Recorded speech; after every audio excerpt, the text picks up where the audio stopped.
Bonjour tout le monde, j'espère que vous allez bien. De mon côté, ça va super bien. Vous désirez suivre une formation ici au Canada, mais vous semblez être perdu parmi 1000 appellations.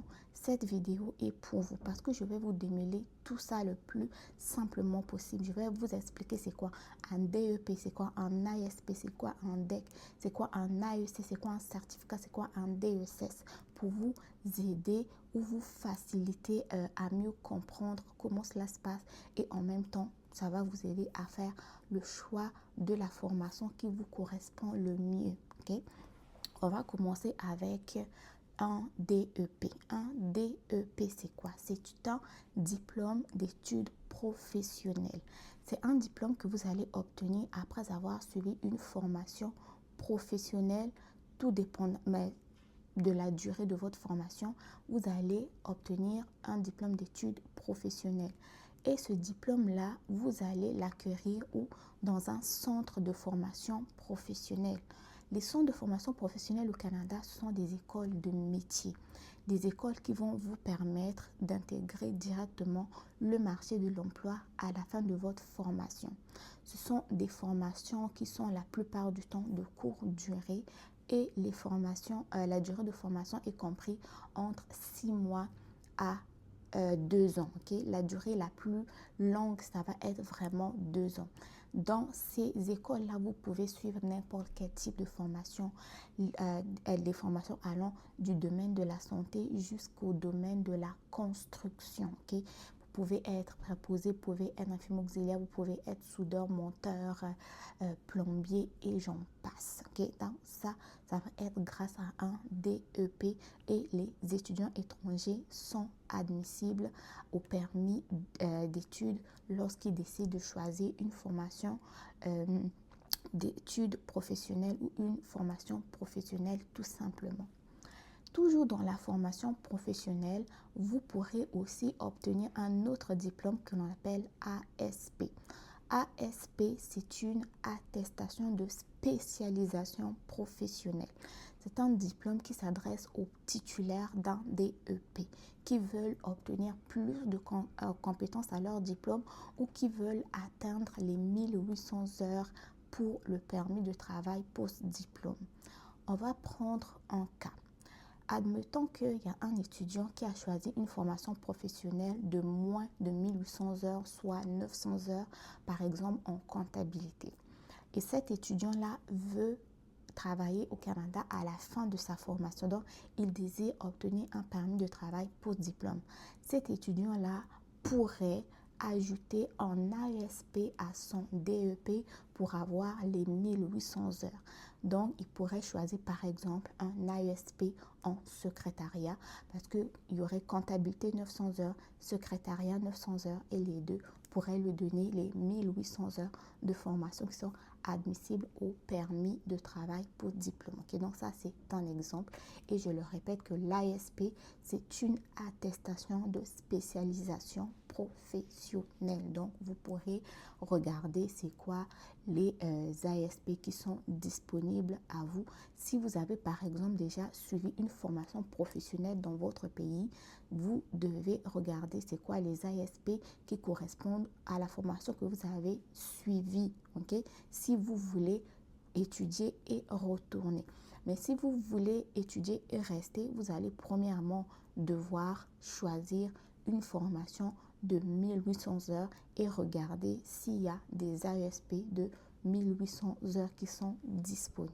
Okay?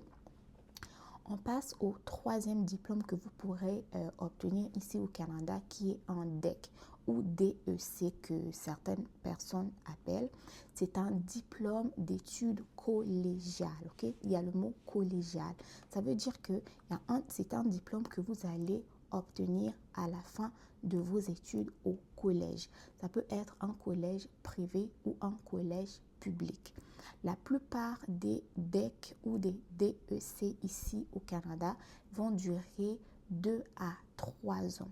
Pourquoi? Parce qu'il y a des DEC qui vont vous préparer pour suivre des études à l'université. Ça va être des DEC pré-universitaires et il y a des DEC techniques qui vont vous préparer pour intégrer directement le marché de l'emploi. Ceux qui vous préparent pour aller à l'université vont durer 2 ans, alors que ceux qui vont vous préparer pour le marché de l'emploi vont durer 3 ans. Il y a deux types de formations principaux pour les DEC qui vous préparent pour le marché de l'emploi. On a la formation en sciences humaines et la formation en sciences de la nature.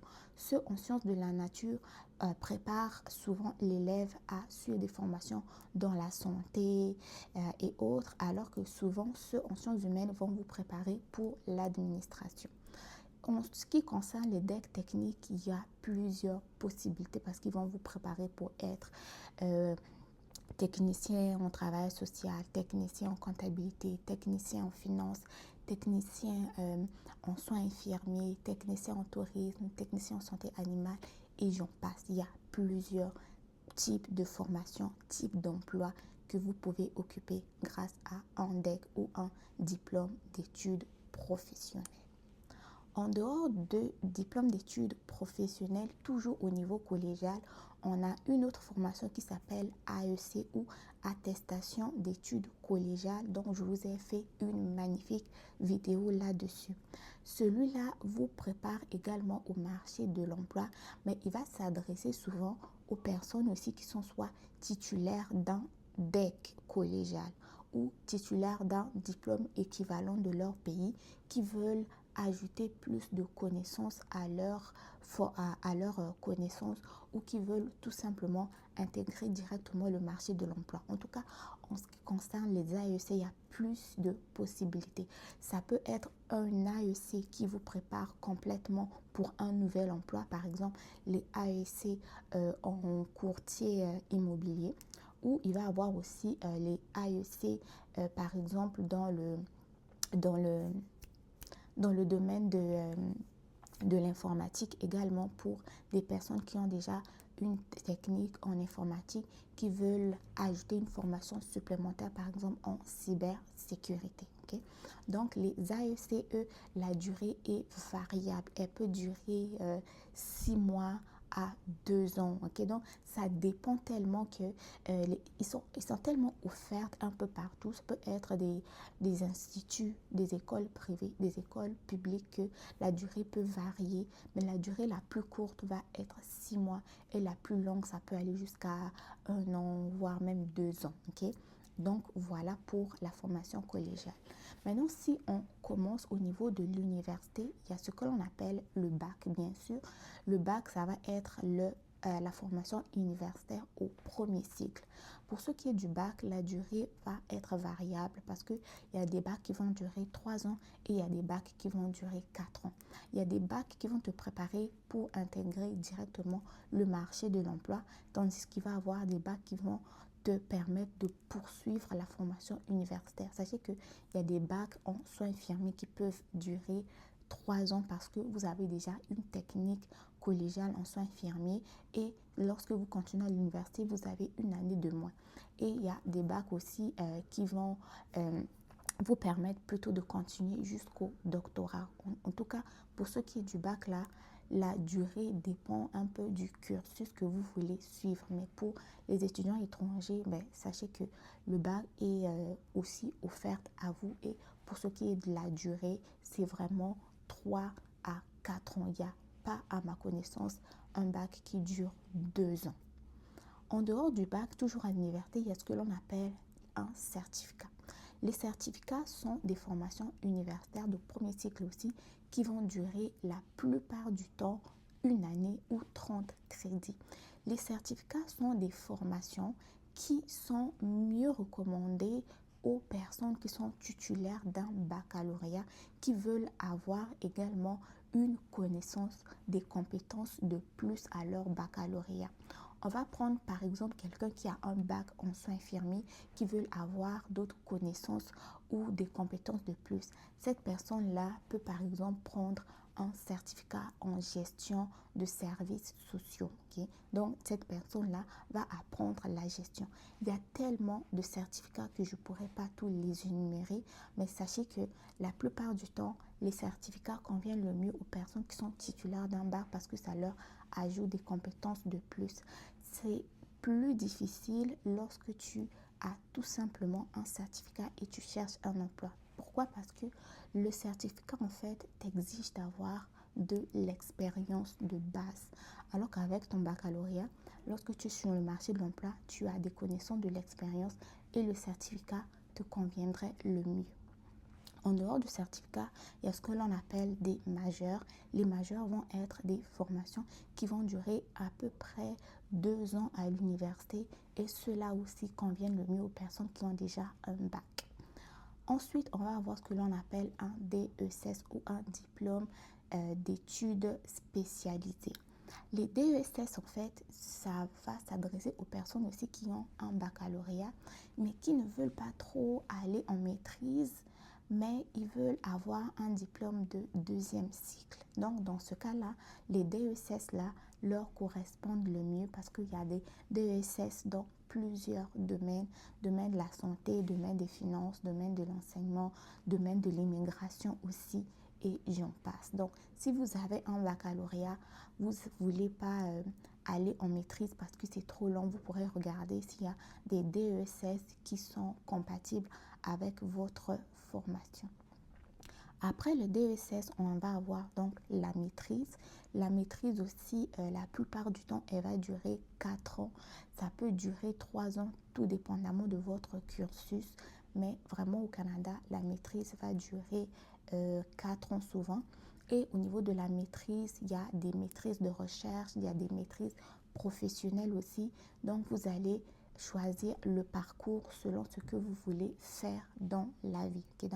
La maîtrise est disponible pour les étudiants étrangers et les étudiants canadiens. En tout cas, toutes les différentes formations que je suis en train de vous lister sont disponibles pour les étudiants étrangers et les étudiants au Canada.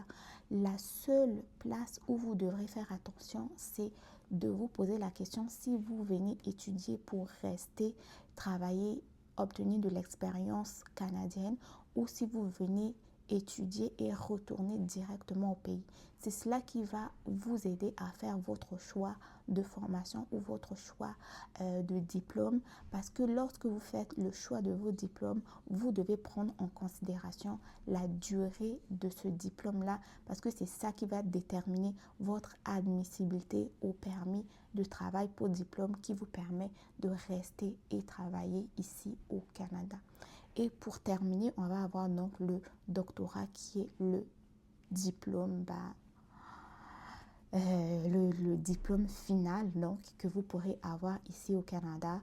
Et il y a plusieurs formations dont vous pouvez faire le doctorat.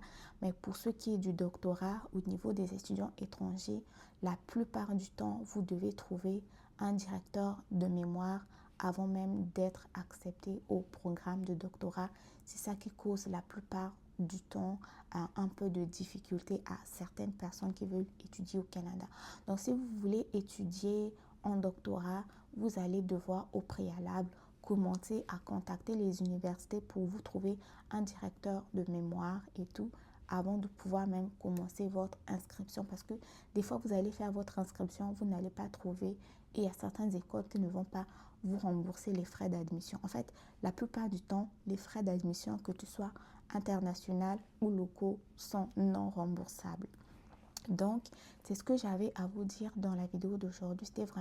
Le but était vraiment de vous énumérer les différentes formations et pour vous dire que pour que vous restiez sur le territoire, vous allez devoir prendre en considération, numéro 1, la durée de votre formation doit être éligible à l'obtention d'un permis de travail post-diplôme. Et deuxièmement, ça devait être en fait le point numéro 1, étudier dans un établissement d'enseignement désigné, ok? Établissement d'enseignement désigné parce que ça, en fait, c'est la base. Parce que si vous n'êtes pas dans un établissement d'enseignement désigné, vous n'aurez même pas de permis d'études pour rentrer sur le territoire canadien, ok? Donc, on récapitule. Point numéro 1, d'abord, choisir un établissement d'enseignement qui est désigné. Ensuite, lorsque vous allez faire le choix de la formation et que votre but, c'est de rester, vous regardez la formation qui est admissible au permis de travail pour diplôme. Si le but est de partir, vous choisissez la formation qui correspond le mieux au but que vous voulez réaliser dans votre pays. Merci d'avoir regardé la vidéo. N'oubliez pas de liker, de partager, de vous abonner surtout. On se retrouve très bientôt pour une nouvelle vidéo sur ma chaîne Alliance et Éducation. Bye bye.